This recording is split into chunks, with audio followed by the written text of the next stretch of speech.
This is the main set. This is where Lee Sales will be hosting. Political guests on the left, Andrew Probert and Annabelle Crabb over there. Okay. Now over here, we've got a big David Spears will be doing all sorts of fabulous things, and what numbers does the will floor be. do? I think it does dance moves. It's like one of those things in the pub. No, it's they're doing some sort of augmented reality. Wow. And what about this one? That's a few guests there talking. They're doing analysis.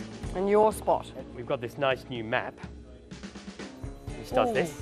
So you can sort of zoom in, and it allows me to do that now. So it's all very exciting. So that's very nice. So that's the way it works, and it'll be coloured in during the evening. So this is going into the election. We've got 76 coalition seats, 69 Labor, 1 Green and 5 others. That's the result of the last election with the redistributions in 2 states taken account of. So that's our starting position for the Saturday night. How does the information get from our polling places to your screen?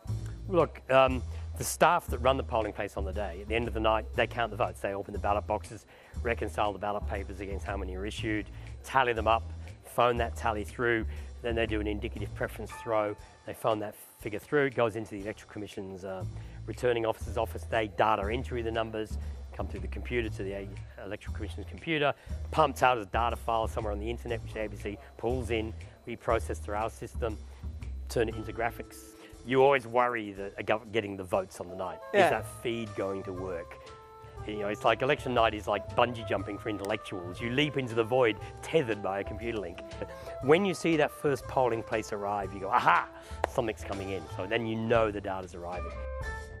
It gets trickier, obviously, the narrower it gets. So if nobody gets 50% of the vote in a preferential voting system, how does that work? The preferential voting system is you get your lower house ballot paper. The green one, the small one.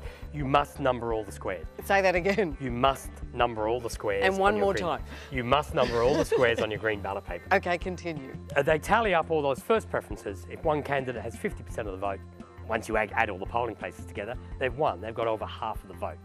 If nobody has over half of the vote, they exclude the candidate with the lowest votes. They re-examine their ballot papers and distribute them to the next available preference. They give those votes to whoever the voter said they wanted second. And a big focus are these teal seats or other independent seats.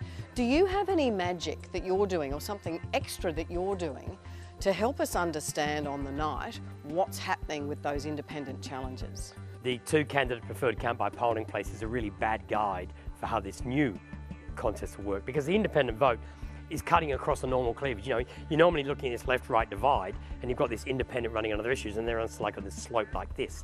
So they take some votes off the Liberals, they take lots of votes from Labor.